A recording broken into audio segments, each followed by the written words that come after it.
knowledge I know, I cannot determine the increase, because only you, Lord, are in charge of that. Yes, I can do the things I know that please you. You don't like lazy. You don't like greedy or big egos, as if we were the determining factor for our success or failure. But it is you that has the final say on all we do. The word says that you bring the increase, not us. It's volume, but more quality of our life you are concerned with. You want to push us beyond ourselves, to do more and accomplish more than we were capable hang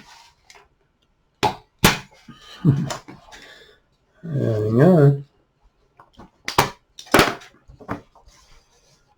than we were capable of, to the place you carry us to, God. You are never satisfied with just good, but our very best you desire for us. We cannot determine by ourselves to be in the right place at the right time. We can strive for that, but with so many combinations and permutations before us, only you know the way we should go. But we can arrive anywhere worthwhile. Can we arrive anywhere worthwhile without your help, your guidance? But you can't guide one steps without one stepping out. How can God guide the steps of a man that does nothing?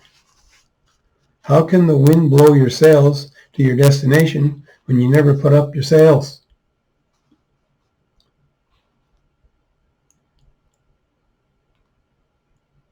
Sail and the wind in every circumstance will carry you without a sail. The wind will carry you with circumstances to where you did not want to go. Don't go there. We look to other men for direction, but they're trying to find their way. And even when they do find their way, it doesn't mean it's your best direction. I'm not talking about virtue. We all need to be more virtuous, but our earthly walk, the walk we should do, certainly we should do what we do with all our might. But what should that work be is only found by doing, by experimentation. Many paths we come to, but not choosing anything at all is not the answer. Something can only be found by doing, by searching. The path is revealed as we walk down it. Dreaming about it, what's ahead, is a waste of time by itself. Many men have had great dreams in their lives and gained some restricted benefits by such dreams, but never doing the amazing things they could have done. Just because something worked for someone else doesn't mean it'll work for you. So if it seems good, try it and see the results and correct and pivot from there. If you have any opportunity for something that seems good, but you never step out, what opportunity did you possibly miss? You will never know. And regret is always painful, more painful than you failing it, trying it at least.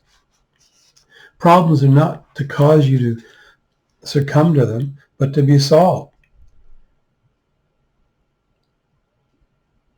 It is how you look at your problems is the problem.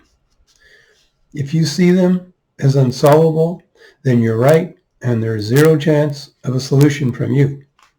If you see problems as an opportunity, then there's a very good possibility you will solve at least one of them, and one solution can be the ticket to great wealth.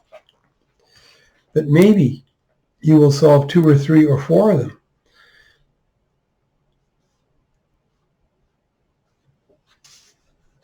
And you think that all problems that can be solved have already happened? No. The truth is, there are a multitude of problems being created every day with new technology and what have you that need to be solved. There are old ones, but there's a lot of new ones coming up. A friend of mine from England created a special pen for left-handed people, which is, it's not a massive group.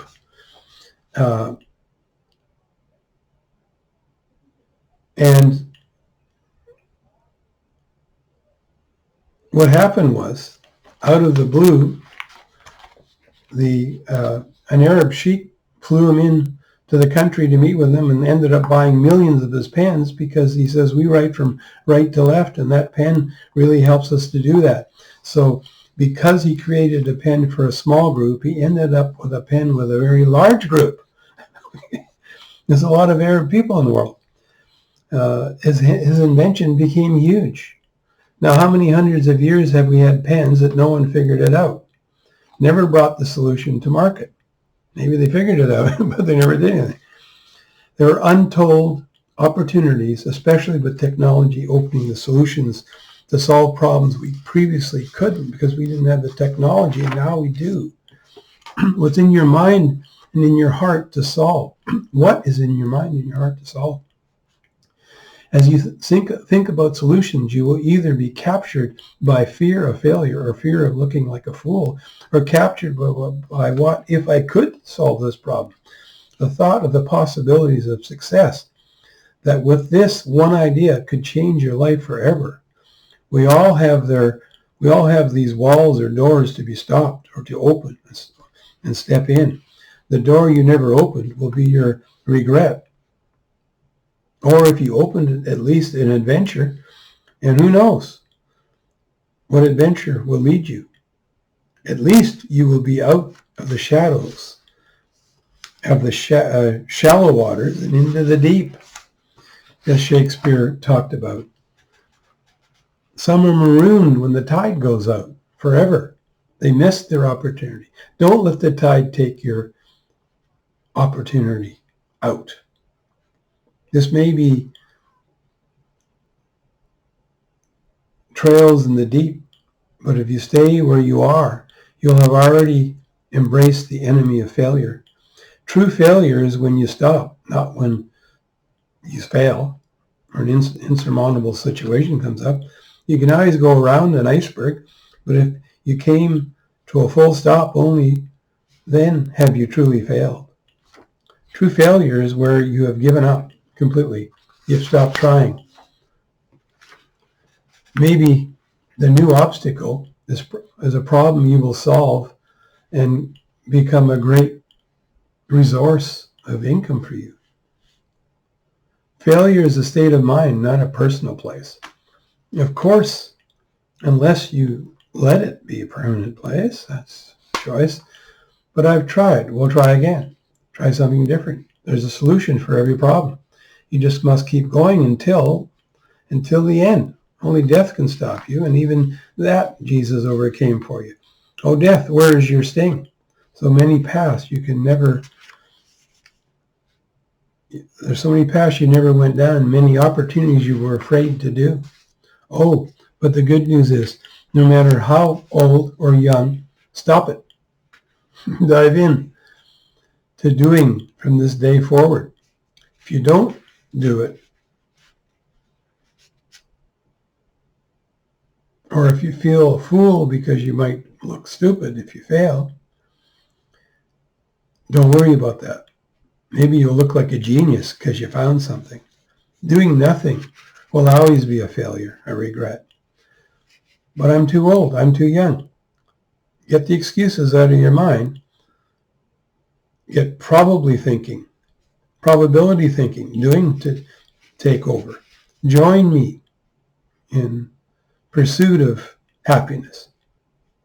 If God's got our back, what do we have to fear?